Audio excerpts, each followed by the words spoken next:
बिस्मिल्लाहिर्रहमानिर्रहीम। अस्सलाम वालेकुम डियर स्टूडेंट्स। आज जो चैप्टर हम डिस्कस करने वाले हैं वो है हमारे साथ एडल्ट हेल्थ नर्सिंग 1 का फ्लूइड एंड इलेक्ट्रोलाइट इम्बैलेंस।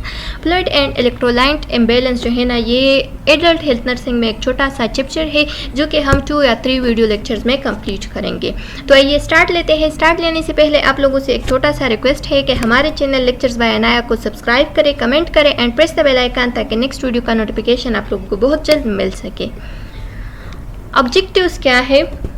इस लेक्चर के एंड में ये स्टूडेंट्स जो है वो एबल होंगे कि फ्लूइड एंड इलेक्ट्रोलाइट इम्बैलेंस किस चीज़ को कहते हैं, होमियोस्टेसिस के बारे में हम पढ़ेंगे कि पॉजिटिव एंड नेगेटिव फीडबैक क्या है, system involve and feedback mechanism के बारे में पढ़ेंगे एंड फ्लूइड रेगुलेशन मैकेनिज्म भी पढ़ेंगे। क्लासिफिकेशन ऑफ बॉडी फ्लूइड के बारे में डिस्कस करेंगे। Fluid and electrolyte balance. Fluid and electrolyte balance जो है ये कितने मतलब हमारे बॉडी में कितने फ्लूइड है, कितने इलेक्ट्रोलाइट्स पाए जाते हैं। Fluid and electrolyte balance is a dynamic process है। मतलब ये क्या हो सकता है, कभी कभार इसमें चेंजेस आ सकते हैं, कभी ये मतलब ज़्यादा हो जाता है, कभी इसमें डिहाइड्रेशन आ जाते हैं, कभी ओवर हाइड्रेट हो जाते हैं। तो इसको हम क्या कहते हैं? इसको हम कहते हैं dynamic process. That is crucial, जो कि हमारे लाइफ के लिए बहुत ज़रूरी है, क्रूशियल है, इम्पॉर्टेंट चीज़ है, ठीक है। एंड होमियोस्टेसिस के लिए भी ये बहुत ज़रूरी है। Fluid occupies almost 60% of the weight of an adult. 60% weight जो है वो ज़्यादातर एडल्ट जितने भी 18 है तो उसके जो बॉडी वेट है वो 60% फ्लूइड पे मुश्तमिल होता है, ठीक है। Body fluid is located in 2 fluid compartment किस चीज़ को कहते हैं? The intracellular space and extracellular space. एक होता है इंट्रासेलुलर स्पेस, यानी जो बॉडी के अंदर बॉडी के अंदर जितने भी वाटर्स होते हैं, यानी इंट्रा मतलब जो वेसल्स के अंदर होते हैं, ठीक है। और एक्स्ट्रा सेलुलर जो वेसल्स के बाहर बॉडी में जितनी भी वाटर होते हैं तो उसको हम एक्स्ट्रा सेलुलर स्पेस कह सकते हैं। इंट्रासेलुलर स्पेस जो बॉडी के अंदर वेसल्स के अंदर जितने भी स्पेस होते हैं तो उसको हम इंट्रासेलुलर स्पेस कहते हैं। और एक्स्ट्रा सेलुलर स्पेस जो वेसल्स के बाहर होते हैं उस स्पेस को हम एक्स्ट्रा सेलुलर स्पेस कहते हैं। Electrolytes in body fluid are active chemical. जितने भी इलेक्ट्रोलाइट्स होते हैं ये हमारे बॉडी में क्या करते हैं? ये हमारी बॉडी में एक एक्टिव केमिकल्स की तरह फंक्शन परफॉर्म कर देती है, यानी ये जो बॉडी में फ्लूइड पाए जाते हैं तो ये एक्टिव केमिकल्स होते हैं। या तो ये केटाइन होते हैं या तो ये एनाइन होते हैं। केटाइन वो होते हैं जो कि पॉजिटिव चार्ज को कैरी करते हैं और एनाइन वो होते हैं जो कि नेगेटिव चार्ज को कैरी करते हैं, ठीक है। The major cation. अब मेजर केटाइन कौन कौन से हैं? हमारे बॉडी में जो मेजर केटाइन है तो उसमें मुश्तमिल है sodium, potassium, calcium, magnesium and hydrogen ion. ये एमसीक्यूज़ पॉइंट ऑफ व्यू से बहुत इंपॉर्टेंट है, आप लोगों ने याद रखने हैं कि हमारे बॉडी में जितनी भी मेजर केटाइन होते हैं यानी पॉजिटिव चार्ज जो कैरी करते हैं उसको हम केटाइन कहते हैं। तो वो है sodium, potassium, calcium and magnesium and hydrogen ion. अब मेजर एनाइन कौन कौन से हैं? तो मेजर एनाइन हमारी बॉडी में जो शामिल है वो है क्लोराइड, बायोकार्बोनेट जिसमें नेगेटिव चार्ज होता है, सल्फेट एंड प्रोटीनेट आयंस, ठीक है। ये सारे नेगेटिव चार्ज कैरी करते हैं जो कि बहुत इंपॉर्टेंट है हमारे बॉडी में। आप लोग देख सकते हैं यहाँ पे हमारे साथ एक डायग्राम शो किया है जो कि एक फीमेल का है और एक मेल का है। तो जो फीमेल का टोटल बॉडी मास होता है तो उसमें 45% सॉलिड्स होते हैं, 55% फ्लूइड होते हैं, जबकि मेल में 40% सॉलिड और 60% फ्लूइड पाए जाते हैं। अब इस 60% फ्लूइड में हमारे साथ एक इंट्रासेलुलर फ्लूइड्स होते हैं जिसको हम ICF कहते हैं और एक एक्स्ट्रा सेलुलर फ्लूइड होते हैं जिसको हम ECF कहते हैं। तो 2 पार्ट ऑफ इस फ्लूइड के जो 2 पार्ट है यानी 2/3 यानी 3 में से 2 पार्ट जो है वो इंट्रासेलुलर फ्लूइड पाए जाते हैं, जबकि 1 पार्ट जो है वो एक्स्ट्रा सेलुलर फ्लूइड होते हैं। अब एमसीक्यूज में आ सकता है कि एक्स्ट्रा सेलुलर फ्लूइड जो है ये 2 पार्ट्स में फिर डिवाइड हो गए हैं। 80% इसमें इंटरस्टिशियल फ्लूइड होते हैं। इंटरस्टिशियल फ्लूइड वो फ्लूइड होती है, वो फ्लूइड जो कि हमारे सेल के अराउंड पाए जाते हैं, मतलब जितनी भी सेल्स है उसके अराउंड पाए जाते हैं, तो उसको हम इंटरस्टिशियल फ्लूइड कहते हैं। और वो प्लाज्मा या प्लाज्मा उसको कहते हैं जो कि सेल के अंदर आरबीसीज हो गए या ब्लड्स हो गए, तो उसको हम क्या कहते हैं, प्लाज्मा कहते हैं। तो प्लाज्मा 20% है, जबकि इंटरस्टिशियल फ्लूइड यानी सेल के इर्द गिर्द जितनी भी फ्लूइड होते हैं तो वो 80% है। तो ये आप लोगों ने एमसीक्यूज पॉइंट ऑफ व्यू से अब रिमेंबर रखने हैं। होम्योस्टेसिस, होम्योस्टेसिस हम किस चीज़ को कहते हैं? होम्योस्टेसिस जो है ना, ये एक डायनामिक प्रोसेस है, यानी इसको बैलेंस करना पड़ता है। इसमें चेंजेस आ सकते हैं, फिर हम इसको बैलेंस करते हैं। तो इसको फिर टू फीडबैक के ज़रिए से हम क्या कर देते हैं, बैलेंस करते हैं। एक है नेगेटिव फीडबैक और एक है पॉजिटिव फीडबैक। अच्छा, homeostasis is the dynamic process in which the body maintain balance by the constantly adjusting to internal and external stimuli. ठीक है, जो इंटरनल और एक्सटर्नल बॉडी, जो एक्सटर्नल और इंटरनल एनवायरनमेंट होता है, तो उसके साथ बैलेंस करना पड़ता है बॉडी को, यानी बॉडी को उसके साथ एडजस्ट होना पड़ता है। और जब बॉडी एडजस्ट हो जाए तो हमारा जो होम्योस्टेसिस प्रोसेस है वो क्या हो जाता है, बैलेंस में आ जाता है। अब होम्योस्टेसिस के टू फीडबैक है, एक है नेगेटिव फीडबैक और एक है पॉजिटिव फीडबैक। फीडबैक किस चीज़ को कहते हैं? फीडबैक जो है ना, ये हमारे साथ इंफॉर्मेशन होते हैं। इंफॉर्मेशन किस चीज़ की? हमारे बॉडी में कुछ चेंजेस आ गए, ठीक है, तो इस चेंजेस को या तो स्टिमुलेट करना पड़ता है या इसको वापस इनहिबिट करके इसको क्या करना पड़ता है, ठीक करना पड़ता है। तो इसको, इस इंफॉर्मेशन को देना और इस इंफॉर्मेशन को अहज़ करना कि इस बॉडी के साथ अब क्या करना है, इस फीडबैक के साथ क्या करना है, तो इसको हम कहते हैं फीडबैक। इस चेंजेस के साथ क्या करना है, तो इसको हम कहते हैं feedback. Negative and positive feedback. अब एक होता है नेगेटिव फीडबैक। नेगेटिव फीडबैक वो फीडबैक होता है जो कि हमारे बॉडी को ओरिजिनल स्टिमुलस की तरफ दोबारा से रीगेन करती है, यानी हमारी जो फिजियोलॉजिक बैलेंस होता है उसको दोबारा से रीगेन करना, इसको हम कहते हैं नेगेटिव फीडबैक। जबकि पॉजिटिव फीडबैक उसको कहते हैं जब हमारे बॉडी में कोई चेंजेस आ जाए और उस चेंजेस को और भी बढ़ा दिए जाए, मतलब उस चेंजेस को और भी ज़्यादा कर दी जाए, यानी हमारी बॉडी को दोबारा से अपने बैलेंस पे नहीं आ जाए और भी उसको बढ़ा दिया जाए, तो उसको हम कहते हैं पॉजिटिव फीडबैक। एग्जाम्पल दिया गया है कि हमारी बॉडी का जो ब्लड प्रेशर है, तो blood pressure control and maintenance of normal body temperature are example of negative feedback. हमारे बॉडी का जो टेम्परेचर होता है या जो ब्लड प्रेशर होता है, तो उसको ठीक करना, स्टिमुलेट करना, वापस नॉर्मल तरफ आना, नॉर्मल जो हमारा नॉर्मल बॉडी टेम्परेचर है या जो नॉर्मल बॉडी प्रेशर है, ब्लड प्रेशर है, तो उसको दोबारा से रीगेन करना, उसको दोबारा से मेंटेन करना, नॉर्मल की तरफ लाना, इसको हम कहते हैं negative feedback. While blood clotting after injury, injury के बाद जो ब्लड क्लॉटिंग होती है या जो लेबर के दौरान जब एक बेबी की डिलीवरी हो जाती है, एक वुमेन की डिलीवरी हो रही है और बेबी पैदा हो रहा है, तो उस दौरान हमारी बॉडी में कुछ एंजाइम्स प्रेजेंट होते हैं जिसको हम कहते हैं एक्सोटॉक्सिन,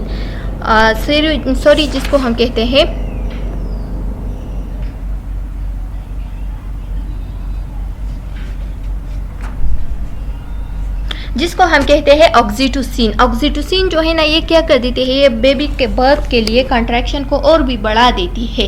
ठीक है, जब यूटेरस की कंट्रैक्शन और भी बढ़ जाती है और फैन जो है ना वो और भी ज़्यादा कर दिया जाता है, तो उस दौरान जो बेबी की डिलीवरी है वो ईजी हो जाती है, तो इसको हम कहते हैं पॉजिटिव फीडबैक। जबकि हमारी बॉडी में अगर टेम्परेचर कम हो गया है, मतलब बॉडी जो है ना वो ठंडी पड़ जाती है, कूल होती जाती है, तो उस दौरान हमारे ब्रेन में जो हाइपोथैलेमस प्रेजेंट है, हाइपोथैलेमस तक मैसेज ले चलते हैं, जो सेंस होते हैं वो हाइपोथैलेमस तक चले जाते हैं, और हाइपोथैलेमस जो है ना वो हमारी बॉडी को मैसेज देते हैं कि शिवरिंग स्टार्ट करें। जब शिवरिंग स्टार्ट हो जाता है तो बॉडी से हीट रिलीज हो जाती है, उस दौरान हमारी जो नॉर्मल बॉडी टेम्परेचर है वो दोबारा से रिगेन हो जाता है, तो इसको हम कहते हैं नेगेटिव फीडबैक। जबकि जो लेबर का एग्जाम्पल दिया गया या इंजरी का एग्जाम्पल दिया गया, तो ये है हमारे साथ positive feedback.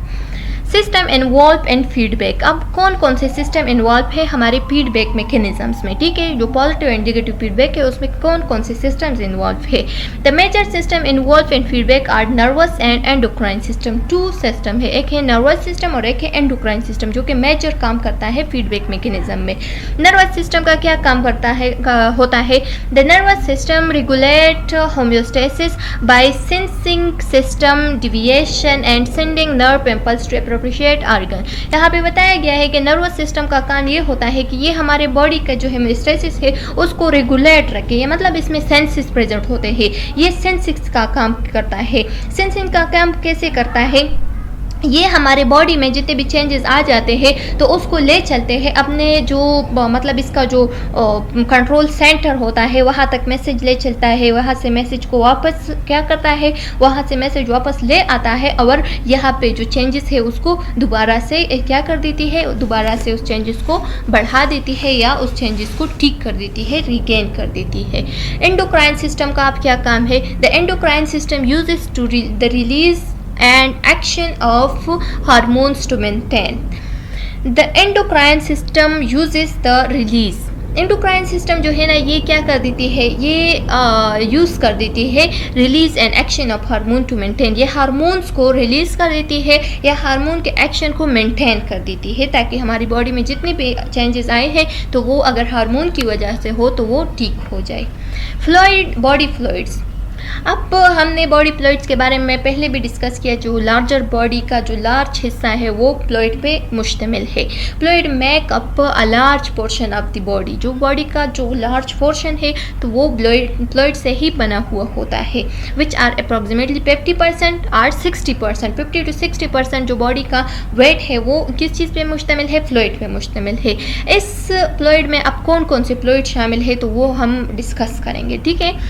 Location of fluid, fluid का लोकेशन किधर है, एंड मेन कंपार्टमेंट्स, ठीक है। तो body fluids are divide between 2 main compartment, जो बॉडी फ्लूइड्स है वो डिवाइड हो गई है 2 मेन कंपार्टमेंट में, एक है इंट्रासेलुलर फ्लूइड और एक है एक्स्ट्रासेलुलर फ्लूइड। तो अब इंट्रासेलुलर फ्लूइड कौन सा है और एक्स्ट्रासेलुलर फ्लूइड कौन सा है। Intracellular fluid function as a stabilising agent for part of the cell, help maintain cell shape and assist with the transport of nutrient across the cell membrane in and out of the cell। जो intracellular fluid होते हैं तो ये हमारे साथ cell में present होते हैं, यानी ये सेल में ही अपना फंक्शन परफॉर्म कर देती है, जैसे कि सेल की जो शेप होता है उसको क्या कर देती है, मेंटेन कर देती है, या इसमें अगर ट्रांसपोर्ट ऑफ कुछ न्यूट्रिएंट्स है उसको मेम्ब्रेन के ज़रिए से क्रॉस करके क्या कर देती है, उसकी ट्रांसपोर्ट कर देती है, या in and out of the cell, और क्या कर देती है, in and out of the cell जो है इसका फंक्शन होता है, यानी ये सेल के अंदर और वापस जाने की क्या कर देती है, उसमें भी हेल्प कर देती है, ये इसका फंक्शन है। अब एक्स्ट्रासेलुलर फ्लूइड, एक्स्ट्रासेलुलर फ्लूइड जो है ना ये mostly appear as interstitial tissues, जो इंटरस्टिशियल फ्लूइड होते हैं। इंटरस्टिशियल टिश्यू फ्लूइड का क्या मतलब है, वो फ्लूइड जो हमारे सेल के इर्द गिर्द पाए जाते हैं, यानी सेल के बाहर जो इर्द गिर्द जितनी भी उसके अराउंड जितनी भी फ्लूइड है तो उसको हम कहते हैं interstitial fluid and intracellular vascular fluid और इंट्रावेस्कुलर फ्लूइड यानी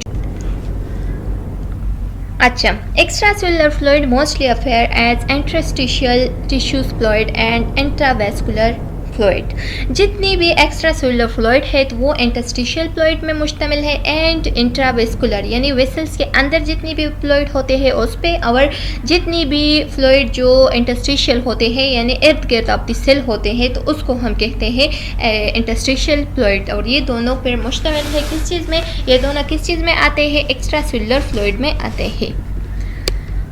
फ्लूइड रेगुलेशन मैकेनिज्म, अब फ्लूइड को हम कैसे रेगुलेट करते हैं तो इसका मैकेनिज्म क्या है, द थर्ड सेंटर है एंटी डायूरेटिक हार्मोन्स है। द थर्ड सिस्टम क्या काम करता है, जो हमारे प्यास की सेंटर होती है, मतलब जब हमें प्यास लगती है तो उसका सेंटर कौन सा है, हाइपोथैलेमस में पाए जाते हैं। The third system in the hypothalamus stimulate और inhibit the desire for the person to drink. क्या कर देती है, जब किसी बंदे को थर्स्ट लगता है मतलब प्यास लगती है तो जो हाइपोथैलेमस है वो स्टिमुलेट स्टिमुलेट कर देती है या इनहिबिट कर देती है जो पर्सन है उसकी थर्स्ट सेंटर को। जब उसको इनहिबिट कर देती है तो पर्सन को प्यास लगने लगती है। जब पर्सन को प्यास लगने लगती है तो पर्सन जाके क्या कर देती है, फ्लूइड की इनटेक कर देती है, यानी वाटर को ड्रिंक कर देती है, जूस को ड्रिंक कर देती है, जो भी उसे मिले तो वो ड्रिंक कर देती है। Anti diuretic hormones. अब एंटी डायूरेटिक हार्मोन का क्या काम है, जिसको हम ADH भी कह सकते हैं। ADH regulate the amount of water the kidney tubule absorb and is release in response to low blood volume or in response to in increase in concentration of sodium or other solute in the body. ठीक है, अच्छा, तो ADH का क्या काम होता है। ADH जो है ना वो रेगुलेट कर देती है अमाउंट ऑफ वाटर को, और वो किसके ज़रिए, किडनी ट्यूब्यूल्स के ज़रिए। किडनी ट्यूब्यूल्स जो है ना ये वाटर को क्या कर देती है, वाटर को एब्जॉर्ब कर देती है। जब वाटर को ये एब्जॉर्ब करे तो अगर बॉडी में वाटर की जो वॉल्यूम है वो लो है, या अगर बॉडी में वाटर की जो वॉल्यूम है वो ज़्यादा है, तो अगर ज़्यादा है तो ये हमारी बॉडी से फिर डायूरेटिक्स के ज़रिए यूरिनेशन ज़्यादा करके बाहर बॉडी से वाटर निकाल देती है। लेकिन अगर बॉडी में वाटर की मकदार जो है ना वो कम है तो इसको क्या कर देती है, उसको एब्जॉर्ब करके, किडनी के ज़रिए एब्जॉर्ब करके जितनी भी कमी है फ्लूइड की तो उसको कंप्लीट कर देती है, उसकी स्टिमुलेशन को, उसकी कंसंट्रेशन को स्टिमुलेट कर देती है। अच्छा, द रा सिस्टम, RAA सिस्टम। रा सिस्टम किस चीज़ को कहते हैं। जो रा सिस्टम है ये हमारे साथ रेनिन, एंजियोटेंसिन, अल्डोस्टेरोन का सिस्टम होता है, यानी रेनिन, एंजियोटेंसिन, अल्डोस्टेरोन सिस्टम। ये कैसे एक्ट कर देता है, ये हाइपोथैलेमस पे एक्ट कर देता है। जब हाइपोथैलेमस पे एक्ट कर देता है तो ये हाइपोथैलेमस जाके स्टिमुलेट कर देती है हमारे थर्स्ट के सिस्टम को। जब थर्स्ट सिस्टम जो है ना वो स्टिमुलेट हो जाती है तो बॉडी को अगर वाटर की ज़रूरत है तो और भी वाटर इनटेक कर देती है, जो पर्सन है वो जाके वाटर इनटेक कर देती है। ठीक है, अगर वाटर की ज़रूरत नहीं है तो वो क्या कर देती है, वो जो हमारी किडनी को क्या कर देती है, किडनी के इनहिबिट कर देती है, किडनी पे एक्ट कर देती है। जब किडनी पे एक्ट कर देती है तो किडनी जो है ना वो जाके रिलीज़ कर देती है किस चीज़ को, यूरिन के ज़रिए वाटर को। The RAA system control fluid volume. ये भी कंट्रोल फ्लूइड वॉल्यूम का सिस्टम है, in which when the blood volume decrease blood flow the renal juxtaglomerular apparatus is reduces. तो क्या हो जाता है, जब हमारी बॉडी में ब्लड की वॉल्यूम जो है ना वो डिक्रीज हो जाती है, तो जब ब्लड की वॉल्यूम डिक्रीज हो जाती है तो ब्लड फ्लो जो है वो जाके रेनल जक्स्ट्रा ग्लोमेरुलर एपरेटस को रिड्यूस कर देती है, जिसकी जब रेनल जक्स्ट्रा ग्लोमेरुलर एपरेटस जो है वो रिड्यूस्ड हो जाती है तो जो रा सिस्टम है वो एक्टिवेट हो जाता है। और जब रा सिस्टम एक्टिवेट हो जाए तो हमारी बॉडी में जितनी भी फ्लूइड की वॉल्यूम को कंट्रोल करना पड़ता है या उसको बैलेंस करना पड़ता है तो वो जल्दी से उसको बैलेंस कर देती है। Atrial natriuretic peptide. Atrial natriuretic peptide. Atrial natriuretic peptide ये जो है ना इसको हम ANP भी कह सकते हैं। ये हमारे साथ ANP होती है, ANP एंजाइम्स होते हैं, इसको हम ANP भी कह सकते हैं। The heart also play a role in correcting overload balance. अगर हमारे बॉडी में बैलेंस जो है ना वो ओवरलोड हो गया है, हमारे बॉडी में फ्लूइड की जो बैलेंस है वो ओवरलोड हो गया है, तो तब क्या करना पड़ता है। हमारे हार्ट में क्या होते हैं, हमारे हार्ट में कुछ एंजाइम्स प्रेजेंट होते हैं जिसको हम ANP कहते हैं। ANP जो है ना ये हार्ट का एंजाइम होते हैं जो कि जाके राइट एट्रियम पे एक्ट कर देती है और राइट एट्रियम पर करेक्ट कर देती है ओवरलोड बैलेंस को। ठीक है, तो हार्ट का भी एक इम्पॉर्टेंट वर्क है किस चीज़ पे, फ्लूइड की बैलेंस करने में। Normal intake and output. Normal intake and output हमारे बॉडी का कितना है। डेली इनटेक जो है ना एक एडल्ट ह्यूमन का तो वो अप्रॉक्सीमेटली 2500 ml होता है डेली उसने 2500 ml को क्या कर देना है, अप्रॉक्सीमेटली इनटेक कर देना है, ले लेना है। वाटर को क्या करना है, ड्रिंक कर देना है, चाहे वो वाटर में हो, चाहे वो फूड में हो, चाहे वो जूस वगैरह फॉर्म में हो, लेकिन उसने फ्लूइड को इनटेक करना है। लेवल ऑफ इनटेक कितना है, अप्रॉक्सीमेटली जो level of intake in fluid form है तो वो 1200 ml है।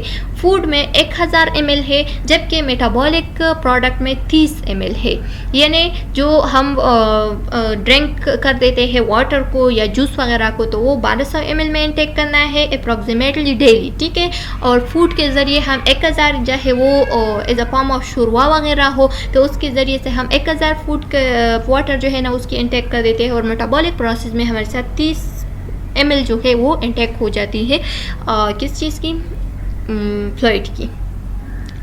डेली इंटेक के बारे में तो हमने बात की, अब हम डेली आउटपुट के बारे में बात करते हैं। तो डेली आउटपुट जो है ये हमारे साथ should be approximately equal in intake. जितने हम इंटेक कर लेते हैं तो ज़्यादातर अप्रॉक्सीमेटली जो हमारे साथ वैल्यू है तो वो क्या है, वो इंटेक जो हम करते हैं तो उसके बराबर ही आउटपुट भी होना चाहिए। Normal output occur as urine किसके ज़रिए से अकर हो जाती है, जो आउटपुट हम करते हैं तो वो यूरिन के ज़रिए से आउटपुट करते हैं। ब्रीथिंग के ज़रिए से भी ज़्यादातर जो वाटर है वो बाहर निकल जाती है, ठीक है। पर्सपिरेशन हम किस चीज़ को कहते हैं, जो हम स्वीटिंग, जो हमारे बॉडी से जो स्वीटिंग होती है तो उसको हम पर्सपिरेशन कहते हैं। तो पर्सपिरेशन के ज़रिए से भी हमारे बॉडी से आउटपुट हो सकती है, पीसेस के ज़रिए से भी हो सकती है, एंड मिनिमल जो विजाइनल सिक्रीशन होती है उसमें मिनिमल अमाउंट की वो सिक्रीशन ऑफ फ्लूइड हो जाती है। Over hydration and oedema. अब ओवर हाइड्रेशन हो गया है हमारे बॉडी में, मतलब जो फ्लूइड की मकदार है वो ज़्यादा हो गया है, ओवर हाइड्रेट हो गया है या एडिमा हो गई है। Overhydration is excess of water in the body. जब बॉडी में वाटर की जो अमाउंट है वो ज़्यादा हो जाए तो उसको हम कहते हैं ओवर हाइड्रेशन, ठीक है। एडिमा किस चीज़ को कहते हैं, oedema is the excess accumulation of fluid and interstitial tissue space also called third space fluid. जो एडिमा होती है ये हमारे साथ जब हमारे बॉडी में जो इंटरस्टिशियल टिश्यू की स्पेसिस होती है, यानी सेल के बाहर जितनी भी फ्लूइड की स्पेसिस है, अगर वो भर जाए फ्लूइड से तो उसको हम क्या कहते हैं, उसको हम कहते हैं एडिमा। उस स्पेस को हम थर्ड स्पेस फ्लूइड भी कह सकते हैं, ठीक है। अगर वो बढ़ जाए ओवर एक्सेस ऑफ वाटर से तो उसको हम कहते हैं, या एक्सेस ऑफ फ्लूइड से तो उसको हम कहते हैं एडिमा। यानी हमारी बॉडी में जो जहाँ पे वाटर की ज़रूरत नहीं होती वहाँ पे भी वाटर आ जाते हैं, तो उस दौरान हमारी जो बॉडी के पार्ट्स होते हैं वो स्वेल हो जाते हैं, तो उसको हम कहते हैं एडिमा। काजेज ऑफ एडिमा क्या है, oedema is caused by disruption of filtration osmotic forces of body circulation fluid. अगर फिल्ट्रेशन या ऑस्मोटिक फोर्सेस में कभी भी अगर थोड़ा सा भी क्या आ जाए, डिस्टर्बेंस आ जाए या डिस्ट्रप्शन आ जाए, तो उस दौरान हमारे बॉडी के जो फ्लूइड है वो अपने करेक्ट स्पेस में नहीं ले चलते या करेक्ट स्पेस तक नहीं पहुंच जाते, और बाहर जो इंटरस्टिशियल फ्लूइड टिश्यूज़ होते हैं वो भर जाते हैं उस फ्लूइड से, तो उसको हम कहते हैं ये हमारे साथ काजेज ऑफ एडिमा हो सकते हैं, जिसमें फिल्ट्रेशन एंड ऑस्मोटिक की डिस्ट्रप्शन आते हैं। अब ट्रीटमेंट हम कैसे करेंगे एडिमा के, तो डायूरेटिक देंगे। अगर डायूरेटिक देंगे तो हमारी बॉडी से ज़्यादा यूरिन सिक्रीट हो जाएगी, एक्सक्रीट हो जाएगी। जब ज़्यादा से ज़्यादा यूरिन एक्सक्रीट होती है तो उस दौरान जो इंटरस्टिशियल टिश्यूज में जितने भी फ्लूइड होते हैं वो बाहर निकल जाते हैं, और हमारी बॉडी का जितना भी एडिमा था वो ठीक हो जाती है। डिहाइड्रेशन, हमने ओवर हाइड्रेशन की तो बात की, लेकिन अगर डिहाइड्रेशन हो गई यानी वाटर की डिफिशिएंसी आ गई हमारे बॉडी में, या एक्सेसिवली लॉस हो गया वाटर की, तो उसको हम कैसे ठीक करेंगे और उसकी काजेस क्या है। Dehydration is a deficiency of water और एक्सेसिव वाटर लॉस। काजेस क्या है, external cause of dehydration include prolong sun exposure. एक बंदा है वो सन पे काम करता है या सन पे बैठा है ज़्यादा से ज़्यादा टाइम पे, या किसी कारखाने में काम करता है जहाँ पे उसका जो जगह है वो बिल्कुल सन के मतलब सन में है, यानी वो सूरज लग जाता है उसकी बॉडी पे मुसलसल पूरा दिन, तो उससे क्या हो जाती है, एक्सेसिव बॉडी लॉस हो जाती है। तो ये भी एक काज है हमारे साथ डिहाइड्रेशन की। कि एक्सेसिव एक्सरसाइज अगर कोई बंदा है और वो ज़्यादा से ज़्यादा एक्सरसाइज करता है, यानी दिन में 3-4 घंटे एक्सरसाइज करता है रेगुलरली और उसके बॉडी से बहुत ज़्यादा फ्लूइड स्वीटिंग के ज़रिए से निकल जाता है, तो उसको उस दौरान भी ये भी एक काज है किस चीज़ का, डिहाइड्रेशन का। या अगर किसी को डायरिया वॉमिटिंग हो गई है या कोई जल गया है तो जलने के दौरान भी क्या हो सकती है, इस सारे काजेस के दौरान हमारे बॉडी से डिहाइड्रेशन हो सकती है, यानी फ्लूइड की कमी आ सकती है।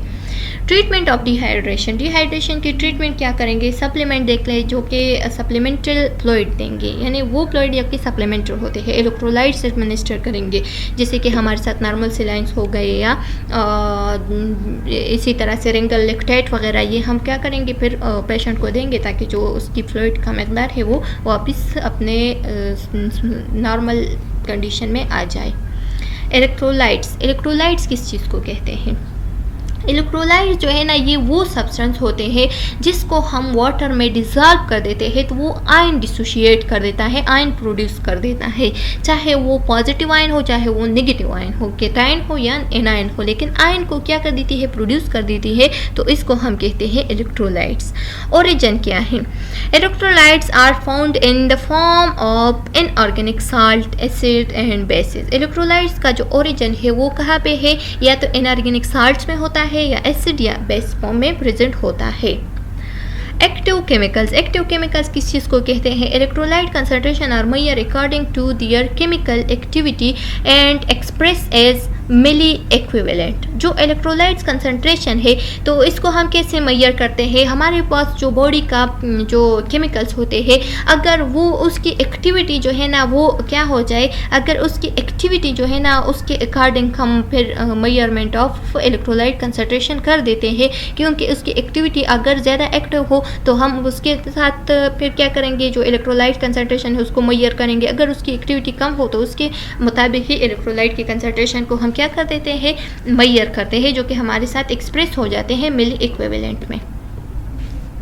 आयन, आयन क्या है, each chemical elements has in electrical charge either positive और नेगेटिव। हर एक केमिकल, जितनी भी केमिकल्स है एक्टिव केमिकल्स है तो उसमें क्या होते हैं, उस पर इलेक्ट्रिकल चार्ज होता है, चाहे वो पॉजिटिव हो या नेगेटिव हो।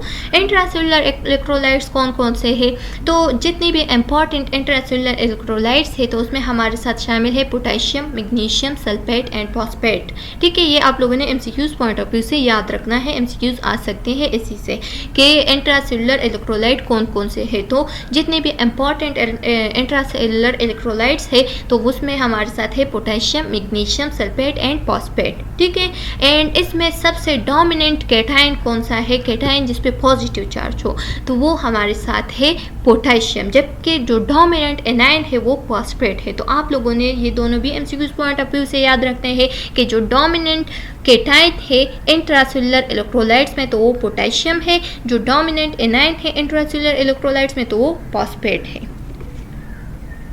अब एक्स्ट्रा सेलुलर इलेक्ट्रोलाइट्स कौन से हैं, एक्स्ट्रा सेलुलर इलेक्ट्रोलाइट्स जो है ना उसमें इंक्लूड है sodium, chlorine, calcium and bicarbonate. और इसमें जो मोस्ट एसेंशियल कैटायन है एक्स्ट्रा सेलुलर में तो वो सोडियम है, और जो मोस्ट एनायन है तो वो क्या है, क्लोरीन है। मोस्ट इंपॉर्टेंट जो एनायन है वो क्लोरीन है एक्स्ट्रा सेलुलर में, जबकि इंट्रासेलुलर में जो एनायन था वो फॉस्फेट था। और इसमें जो जो मोस्ट इंपॉर्टेंट एनायन है तो वो क्लोरीन है।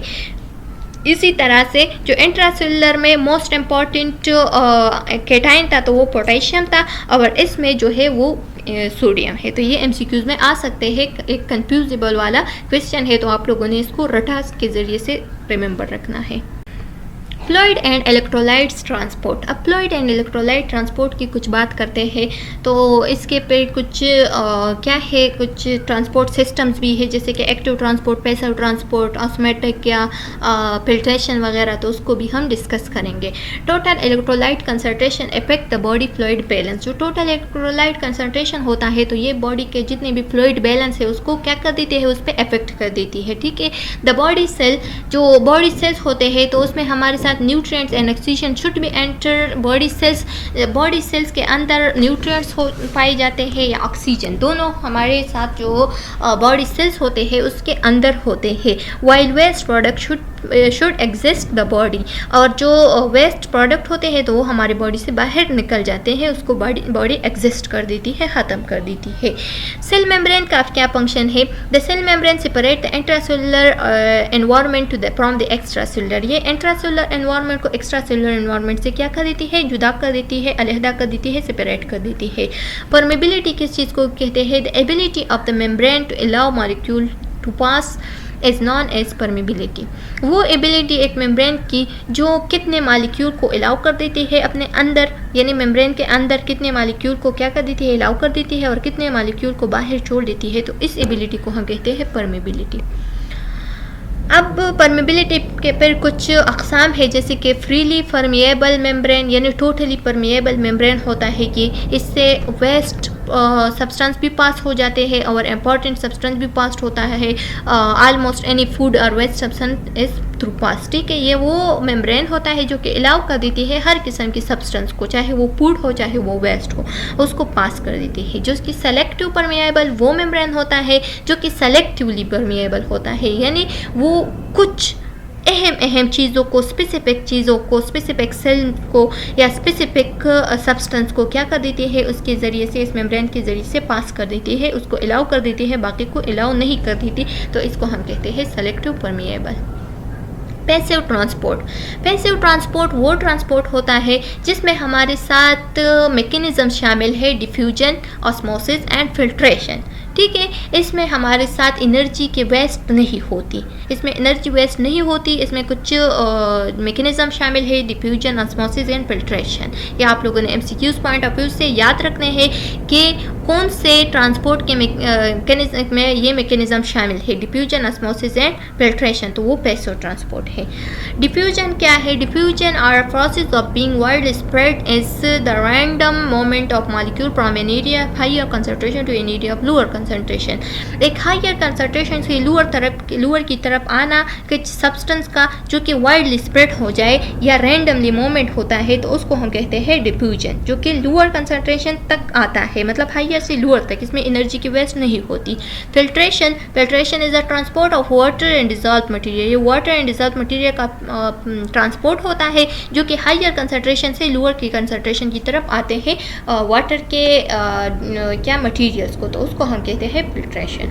Osmosis is the diffusion of a pure solvent. ये क्या होता है? ये प्योर सॉल्वेंट का एक डिफ्यूजन होता है, सच एज वाटर हो गए, ठीक है, across a semi permeable membrane. ये सेमी परमिएबल मेम्ब्रेन को क्रॉस करके अपना रिस्पॉन्स जो है ना, या कंसंट्रेशन जो है ना, वो क्या कर देती है उसको। फॉर एग्जांपल हमारे साथ एक एग्जांपल ले लेते हैं कि एक साइड पे जो है ना एक प्रोसेस है और दूसरे साइड पे दूसरा है। एक में हमारे साथ जो सॉल्वेंट है वो ज़्यादा है और दूसरे में सल्यूट ज़्यादा है, तो जिसकी तरफ सॉल्वेंट ज़्यादा है तो उसकी तरफ अब सल्यूट चले जाएगी, ठीक है, और जिसकी तरफ सल्यूट ज़्यादा है तो उसकी तरफ से इस साइड पे जितनी भी सॉल्वेंट थे वो चले जाएंगे। तो दोनों को जब बैलेंस में कर दिए जाएंगे तो उस दौरान हम कहते हैं कि ऑस्मोसिस हो गया। और इसमें भी जो कंसंट्रेशन होता है वो हायर की तरफ से लोअर की तरफ आ जाते हैं, इसमें भी एनर्जी के वेस्ट नहीं होते और ये सेमी परमिएबल मेम्ब्रेन को क्रॉस कर देती है, ठीक है, इसमें फ्रीली परमिएबल नहीं होता। एक्टिव ट्रांसपोर्ट अब वो मैकेनिज्म होता है जिसमें हमारे साथ specific enzyme and energy expenditure in the form of adenosine triphosphate. वो मैकेनिज्म जिसके लिए रिक्वायर्ड होती है कुछ स्पेसिफिक एंजाइम एंड एटीपी में जो एनर्जी होती है, यानी जो energy in the form of ATP होती है उसकी यूज़ हो जाए तो उसको हम कहते हैं मैकेनिज्म ऑफ एक्टिव ट्रांसपोर्ट या एक्टिव ट्रांसपोर्ट। इसका प्रोसेस अब हम बता देते हैं कि ये कैसा होता है। फॉर एग्जांपल हमारे साथ कुछ सब्सटेंस है वो लोअर की तरफ से अप हिल की तरफ चले जाते हैं, यानी ज़मीन पे कुछ सब्सटेंस है या ज़मीन पे एक पर्सन है वो पहाड़ को क्रॉस कर देता है, पहाड़ पे ऊपर चढ़ता है, तो उस दौरान उसकी एनर्जी वेस्ट हो जाती है, तो इसको हम कहते हैं active transport. Active transport process can be move solute uphill. Solute जो है ना वो ऊपर की तरफ चलते हैं, ठीक है, जो कि अगेंस्ट द नॉर्मल रूल, जो कि नॉर्मल रूल्स के अगेंस्ट है, तो इस दौरान इसलिए जो एनर्जी है उसकी यूज़ हो जाती है। Fluoride and electrolyte balance. चलो स्टूडेंट्स, उम्मीद है कि आप लोगों को यहाँ तक समझ आ गया होगा। नेक्स्ट वीडियो लेक्चर में इसका नेक्स्ट पार्ट हम डिस्कस करेंगे। यहाँ तक मेरे ख्याल में आज के लिए कंप्लीट है। उम्मीद है कि आप लोगों को ये समझ में आ गया होगा। सब्सक्राइब करें, कमेंट करें and press the bell icon ताकि नेक्स्ट वीडियो का नोटिफिकेशन आप लोगों को बहुत जल्द मिल सके। नेक्स्ट वीडियो में मिलते हैं, तब तक के लिए अल्लाह हाफिज़।